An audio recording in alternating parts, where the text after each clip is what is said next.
El cohete V2, del alemán, Vergeltungswaffe 2, arma de represalia 2, de nombre técnico A4, Agregat 4, fue un misil balístico desarrollado a principios de la Segunda Guerra Mundial en la Alemania nazi empleado específicamente contra Bélgica y lugares del sureste de Inglaterra. Este cohete fue el primer misil balístico de combate de largo alcance del mundo y el primer artefacto humano conocido que hizo un vuelo suborbital, por lo que es el primer objeto artificial en llegar al espacio. Fue el progenitor de todos los cohetes modernos, incluidos los utilizados por los programas espaciales de Estados Unidos y de la Unión Soviética, que tuvieron acceso a los científicos y diseños alemanes a través de la Operación Paperclip y la Operación Oso Aviakim, respectivamente. La Wehrmacht alemana lanzó en torno a 5.000 cohetes militares V2 contra objetivos aliados durante la guerra, principalmente Londres y posteriormente Amberes, dando por resultado la muerte de un número estimado de 7.250 personas, tanto civiles como militares. El arma fue presentada por la propaganda nazi como una venganza por los bombardeos sobre las ciudades alemanas desde 1942 hasta el final de la guerra. Diseñados por Wernher von Braun, muchos de estos misiles fueron disparados desde las costas francesas hacia Londres con el fin de provocar la mayor devastación posible, así como minar la moral del enemigo. Sucesor del V1, que era un misil de crucero, este diseño no vio la luz hasta muy avanzada la guerra, por lo que tuvo poco impacto real en esta. El V2 fue uno de los avances más relevantes en tecnología armamentística logrados hasta ese momento. Sin embargo, no pudo cambiar el curso de la guerra, que ya había tomado en 1944 un giro decisivo hacia la victoria aliada. Los experimentos con cohetes de combustible líquido comenzaron en Alemania en los años 1920, promovidos por la Sociedad para Vuelos Espaciales Verenefeu Condieresis R. Raumschifffahrt, o VFR, entre cuyos miembros se hallaba el joven Wernher von Braun, 1912-1977. Posteriormente, en 1934, estos trabajos, originalmente civiles, se transforman en actividad oficial financiada y controlada por la Wehrmacht bajo la dirección del capitán, luego general, Walter Dornberger, otorgándoseles unas instalaciones de investigación en Kummersdorf, Brandeburgo. En 1937 el equipo se trasladó a Peenemünde, en la costa báltica, con Dornberger como jefe y von Braun como director técnico. Estos científicos buscaban incrementar la eficacia de los cohetes y convertirlos en armas viables. Con este objeto se realizaron una serie de vehículos de prueba propulsados por alcohol y oxígeno líquido, entre los que se incluyen el Agregat Enso A1, el A2 y el A3, así como exhaustivas pruebas estáticas. Hacia 1935, el proyecto principal era la construcción de un gran cohete de artillería, para el que se escogió la denominación de A4. Para lograrlo se probarían las características del diseño y diversas técnicas de control en un modelo a escala, el A5. De esta forma, a fines de 1941 el A4 estuvo terminado y el 13 de junio de 1942 se probó el primer ejemplar. Pero no logró levantar el vuelo, cayó sobre un costado y explotó. El segundo ejemplar, lanzado el 16 de agosto de 1942, voló 45 segundos hasta que comenzó a oscilar y finalmente se partió en el aire. El tercer misil realizó el 3 de octubre del mismo año el primer vuelo completo exitoso, alcanzando una altura máxima de 5 kilómetros y cayendo a una distancia de 190 kilómetros. El canciller alemán Adolf Hitler, entusiasmado por el éxito, ordenó la producción masiva del A4 con el nombre de Vergeltungswaffe 2, arma de represalia número 2, o simplemente V2, destinado a atacar Londres y el suelo británico porque no era efectivo contra objetivos militares debido a su poca precisión. El cohete formaba una gran explosión que causaba daños graves en su radio de impacto. El V2 se había concebido como una extensión de la artillería y por ello se planeó como un arma móvil. En aras de eso su gálibo era el máximo que podía pasar a través de un túnel ferroviario. Aunque Hitler era partidario de bases fijas de lanzamiento, la Coupole y Eperleques, que empezaron a construirse en el norte de Francia, varios bombardeos, algunos incluyendo bombas Tagoi, encuadrados en la Operación Crossbow, las dañaron y se tomaron antes de ser operativas. El misil se trasladaba en un transportador erector de ruedas llamado Meillerwagen, el cual poseía un sistema hidráulico que elevaba la punta del misil hasta colocarlo en un ángulo de 90 grados respecto al suelo, en una base giratoria sobre un dispositivo de lanzamiento. El Meillerwagen, a su vez, era remolcado por un vehículo tractor. El equipo completo necesitaba otros 30 vehículos, que marchaban en convoy, generalmente por las noches, transportando los propergoles, la ojiva, una grúa móvil para montarla, utensilios de mando, control y equipo autógeno para suministro eléctrico, entre otras cosas. En la parte superior del misil se hallaba la ojiva, que pesaba 975 kilogramos, de los cuales 910 eran la carga explosiva. La sustancia explosiva era amatol, un producto sin riesgo de explosión prematura incluso cuando el A4 realizaba la reentrada en la atmósfera y la envoltura exterior de acero templado se ponía al rojo sombra, 600 grados centígrados, a causa del rozamiento con el aire. El sistema de guía era simple, una vez que el cohete se hallaba en posición de lanzamiento, la plancha superior de la plataforma de lanzamiento se giraba hasta que el misil se alineaba exactamente en azimut con la dirección del objetivo. Después del lanzamiento, dos giróscopos LED 3 y acelerómetros integrados, que componían la guía inercial del ingenio, inclinaban el cuerpo del misil en el ángulo necesario y cortaban el motor principal a la velocidad precisa, de forma que su trayectoria balística asegurase alcanzar al objetivo. El apogeo se situaba normalmente en los 96 kilómetros, que entonces representaba la mayor altura alcanzada por cualquier objeto construido por el hombre. Al ascender, los A4 se inclinaban lentamente hasta alcanzar un ángulo de 40 grados o 45 grados en relación a la vertical, dependiendo de la distancia a que se hallara el blanco. Luego, una vez establecida la trayectoria al cabo de 68 segundos, se cortaba el motor. El tiempo total de vuelo desde el despegue hasta la caída era de unos 4 minutos.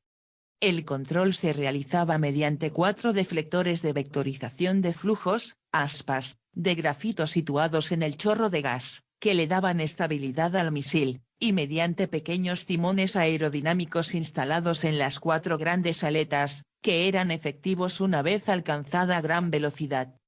El motor cohete de la 4 era alimentado con oxígeno líquido y alcohol a alta presión mediante una turbobomba Walter de 730 caballos de fuerza que funcionaba con vapor recalentado. Este se generaba en una cámara de reacción por la descomposición catalítica del AT-STO concentrado de peróxido de hidrógeno mediante la C-STOF solución de permanganato de calcio. Una vez la turbobomba arrancaba, comenzaba a trasegar los propergoles. El oxígeno líquido se dirigía a través de un distribuidor a los inyectores en la cámara de combustión, y el alcohol alcanzando esos mismos inyectores a través de la pared doble de la tobera, a fin de proporcionar la refrigeración esencial a la misma. La ignición de los propergoles era eléctrica, mediante arco eléctrico. Una vez encendido el motor, el A4 funcionaba durante unos instantes antes de comenzar el vuelo. Cuando salía de la plataforma de despegue, la aceleración era cada vez mayor conforme el consumo de combustible hacía que se redujese el peso y la disminución de la presión exterior por la altura aumentase el empuje. El A4 fue el primer misil en superar la velocidad del sonido. El tiempo de reacción desde la llegada a un emplazamiento no preparado era de unas 6 horas. Los lugares se escogían cuidadosamente a fin de obtener la posición geográfica exacta para calcular el azimut preciso del objetivo. Esos lugares eran casi siempre claros de bosques, que daban protección frente al reconocimiento aéreo y también guarecían al cohete del viento. Una vez llegado al lugar de lanzamiento, el misil era izado hasta la posición vertical. Luego el vehículo de transporte se alejaba, con lo cual el acceso al misil se realizaba a través de una plataforma de 14 metros de altura. Después comenzaba la carga del alcohol etílico al 70% 3.750 kilogramos, y el personal revisaba los giróscopos y acelerómetros en el compartimiento de guía. En este punto se alineaba el misil con el azimut del objetivo. Esto era seguido por numerosas comprobaciones y mediciones. En las 2 últimas horas se bombeaba el oxígeno líquido 1970 kilogramos, intensamente frío a menos 182,96 grados centígrados, al interior con sumo cuidado. Finalmente se cargaban los fluidos para accionar la turbobomba. Una vez cargados estos últimos, el A4 era tratado con la mayor de las precauciones. En los minutos finales se activaba el sistema de telemetría, instalado ocasionalmente para registrar la trayectoria conseguida, en conexión con 4 antenas situadas en los extremos de las aletas. En ese momento ya se encontraba listo para el lanzamiento. La producción preliminar de la 4 comenzó en una planta situada al sur de Peenemünde, pero el ataque aéreo del 17 de agosto de 1943, aunque no logró destruir la planta, mató al ingeniero jefe profesor Thierry a unos 600 obreros extranjeros. Esto retrasó la producción unos 2 meses y la producción masiva fue encargada a la colosal fábrica subterránea Mittelwerk, donde 50.000 trabajadores forzados produjeron 300 unidades en abril de 1944 y más de 1.000 en octubre. El empleo de la 4 en la guerra empezó el día 6 de septiembre de 1944, cuando el ejército contaba ya con 1.800 misiles almacenados y estaban listas las unidades especializadas en el empleo del ingenio. Ese día se realizaron 2 disparos contra París, pero resultaron poco precisos.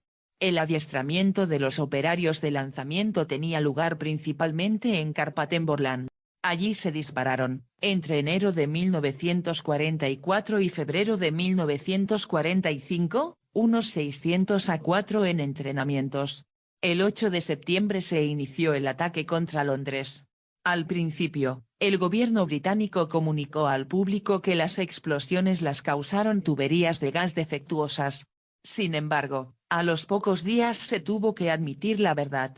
La propaganda nazi reveló entonces la existencia del arma de represalia número 2 o V2. Al contrario de lo que sucedía con las V1, los V2 eran invulnerables, pues alcanzaban velocidades supersónicas y ni los cazas más veloces de la época podían interceptarlos, ni la artillería antiaérea podía derribarlos. Además, al dispararse desde lanzadores móviles, la localización de sus bases resultaba bastante problemática.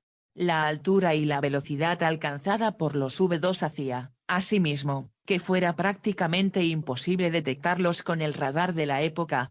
Cierto es que al momento del lanzamiento el misil podía ser visto por pilotos aliados, que tenían el completo dominio de los cielos entonces, pero aunque varios cazas enemigos intentaron destruir los A4 durante su despegue, ninguno lo consiguió. En suma, los alemanes habían creado un arma contra la cual no había defensa posible. Desde el 8 de septiembre de 1944 al 27 de marzo de 1945, en que cayó el último V2 sobre Inglaterra, se lanzaron contra territorio aliado unos 4.320 V2. De ellos, más de 1.400 se dirigieron contra Inglaterra, de los cuales 1.054 alcanzaron su objetivo y los restantes explotaron en algún punto a lo largo de su trayectoria, o bien se cometieron gruesos errores de dirección.